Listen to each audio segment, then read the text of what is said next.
कौन आपनको ज्वर होईछि ना आपनक घरे केही ज्वर रे पड़िछंती जदि हां तेबे आजिर एही वीडियो आपनक पई औषध खाइबा पूर्वरु एही तीनोटी घरे उपचार निहाती ट्राई करंतु। एही उपचार आजिर नुहे बरं बहु पुरातन कालरु ज्वर भली समस्या ठीक करिया पई एहार प्रयोग आम पूर्वपुरुष माने करि आसुछंती जहा आज भी इफेक्टिव अटे। तेबे चलंतु जानिबा फीवर बा ज्वर भली समस्या को ठीक करिया पई एही सब उपचार को केमिति बनेबा एवं एहार सेवन किपरि करिबा।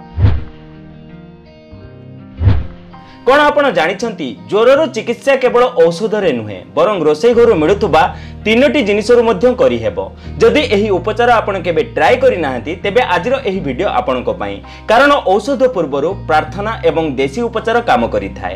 प्रथम उपचार अटे तुलसी एवं अदार काढ़ा। तुलसी रु रोग प्रतिरोधक गुण मिलिथाय एवं अदा शरीरर टेम्परेचर को संतुलित करिथाय। एही काढ़ा बनेया पई प्रथमे आपण एक पात्र गैस उपरे बसांतु। एबे आपण सेतिरे 1 ग्लास पानी ढाळंतु। पानी अल्प गरम होई आसिले आपण सेतिरे 5 रु 6 टी तुलसी पत्र भलो भाबे धोई पकई दियंतु। एबे आपण सेतिरे 1 इंच लंबर गोटे छोट खंड अदा को अल्प बाटी पकई दियंतु। एबे आपण सेतिरे 2 टी गोलमरीच को गुंड करी पकई दियंतु।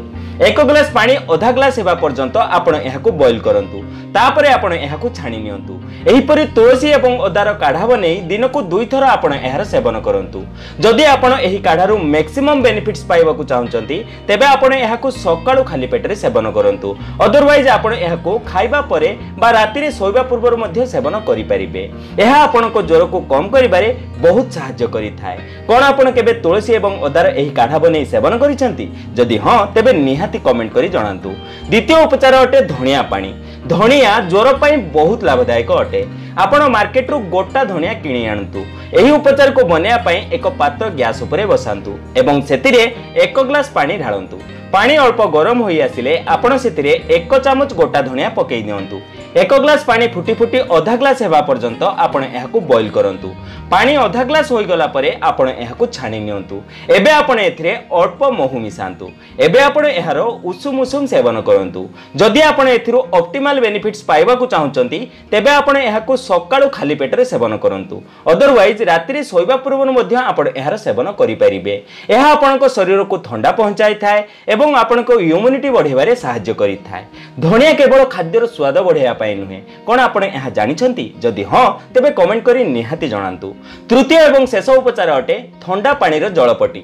जदि शरीरर तापमान बहुत अधिक अटे तेबे आपण मुंड एवं पेटरे ठंडा पानीर जलपटी निहाती दियंतु। एथिपई आपण आदो बरफ बा फ्रीज पानीर व्यवहार करंतु नाही। केवल सामान्य ठंडा पानी नियंतु एवं सूता कपड़ा को सेथिरे भेदेई चिपुड़ी आपण ताहार प्रयोग करंतु। प्रत्येक 15 मिनिट रे थरे एहाकू बदलांतु। एही उपाय शरीरर तापमान को धीरे धीरे कम करिथाय। ठंडा पानीर जलपटी केवल मुंड पाई नुहे बरं पेट पाई मध्य जरूरी अटे। कोन आपण एहा जानिछंती जदि हां तेबे कमेंट करी निहाती जणांतु। एहा छडा ज्वर रोगी को कोन खाइबा आवश्यक ताहा मु शॉर्ट रे कहि देउछि। सकाळू उषुम पानी लेंबू और महू बा तुलसी चार सेवन ज्वर रोगी माने करि परिबे।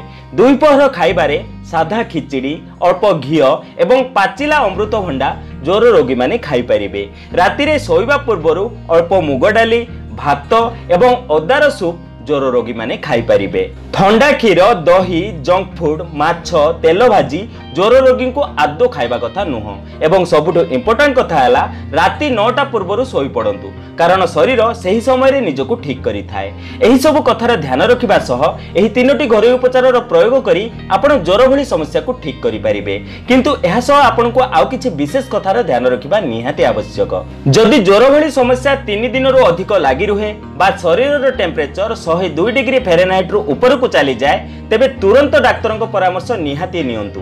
घरोई उपचार प्रारंभिक अवस्था रे सहायक होइथाय किंतु डाक्टरी परामर्श जरूरी अटे। एहा छोड़ा ज्वर रोगी को कोन खाइबा आवश्यक सेथिपई मु आगरु वीडियो अपलोड करी रखिछि। आपण चाहिले ऊपर देखाउतबा आई कार्ड रे क्लिक करी सेही वीडियोटी को देखि परिबे। वीडियोटी जदि पसंद आस्ते तेबे गोटे लाइक दियंतु। चैनल को जदि नुआ आछंती तेबे सब्सक्राइब करंतु एवं मनरे जदि कोनोसी प्रश्न अछि तेबे कमेंट करी निहाती जणांतु। तेबे बंधुगण आज पई एतिकी पुणी देखाबो को नूतन सुंदर अध्याय सह धन्यवाद।